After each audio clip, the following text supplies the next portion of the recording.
Make sure we're recording. So in recent weeks, I've been doing a couple stories with several businesses in Meridian that have said that they've been having issues with homeless people coming into their businesses and stuff like that. How is the city, do you think, should respond to something like that? Well, one of the things that we do constantly, we have a patrol, and I noticed, I saw your story, so I know what you're talking about. We have patrols downtown, which go around literally every day to check and see. And we've got that taken care of, or we're going to make sure that we respond to that particular situation that you reported on.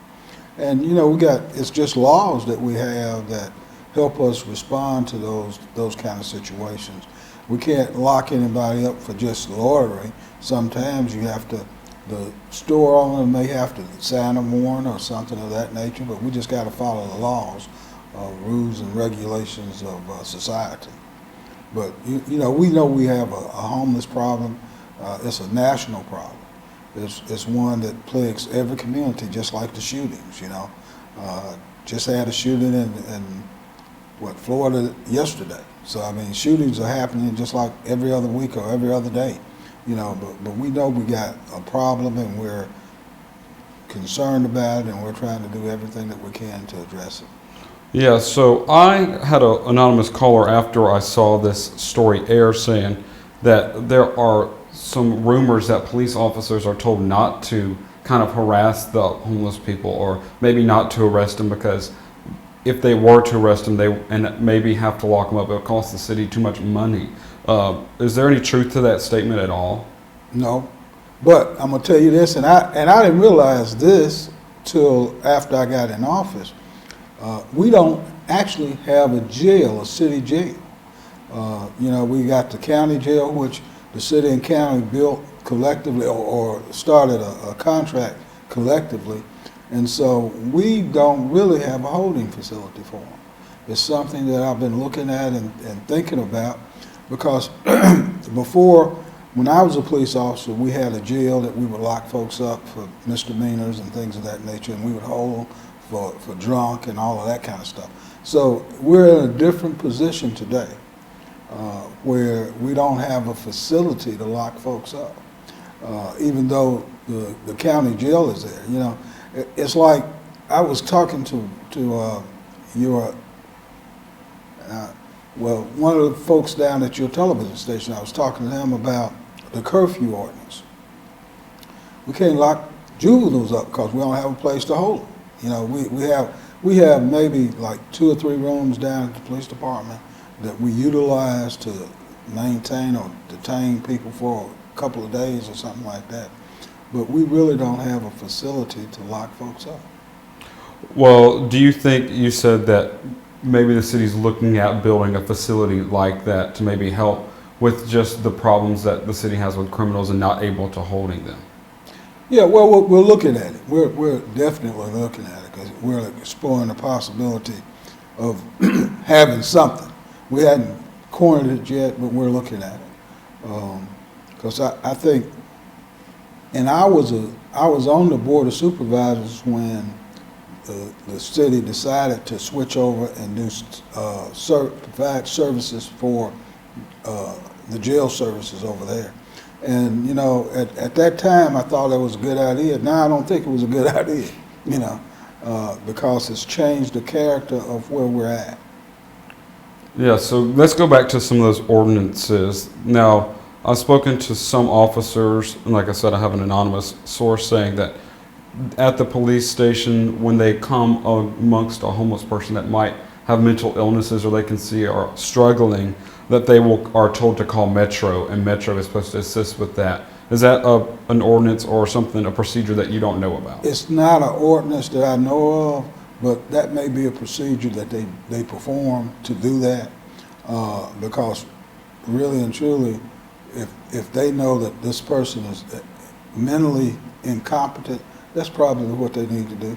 You know, I actually did some kind of scanning of this issue a while back, and dealing with, they tell me that probably 95% of the homeless are either on drugs or alcohol, some kind of, drug problem, and that 5% are mental problems.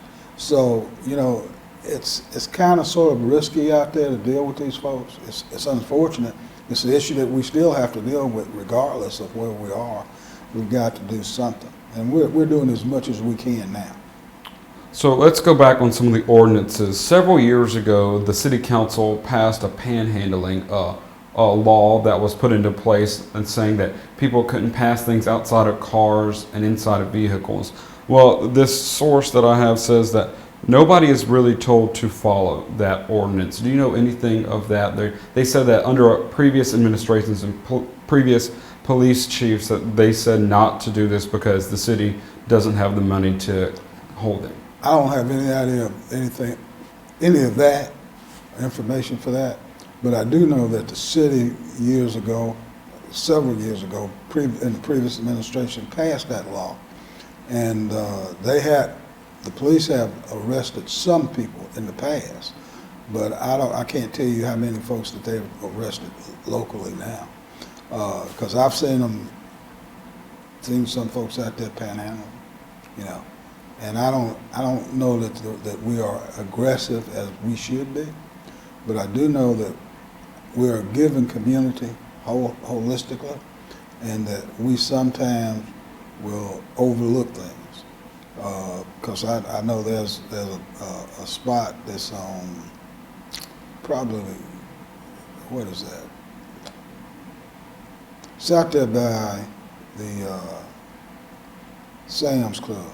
Mm-hmm. There's a little island out there that some folks sit out and panhandle sometimes during the day. They don't do it every day, but they do it sometimes. And I think some people may do something and some won't, you know. There's a place that's on Highway 45 by the old Winn-Dixie spot. They panhandle out there on occasions, but they don't do it every day. Because I think the police has run them off because it is a danger to the public. Yeah, so we have had people call in and say, ever since I did that story, they say that the city of Meridian is sometimes too generous in the things that they offer, that maybe spark a reason for homeless people to maybe move here or transit here to stay because they know they're going to get 2 free meals, and they have the possibility of getting away with maybe breaking some misdemeanors. Well, I think that's probably, some of it is realistic, but again, I think that we're going to lock folks up. If they break the law, we're going to put them in jail somewhere. But our community is a giving community, and I've said that before, is that we have a tendency, and I say that because we're a Christian community, mostly, and people want to help folks, you know. But sometimes, even like I said, this happening across the nation, and you know, and we have to deal with it as best we can and when we can. I would love for it to be gone, but it's here, and we got to deal with it. Right. So let's go back to the police and how they say that they're handling the situation now.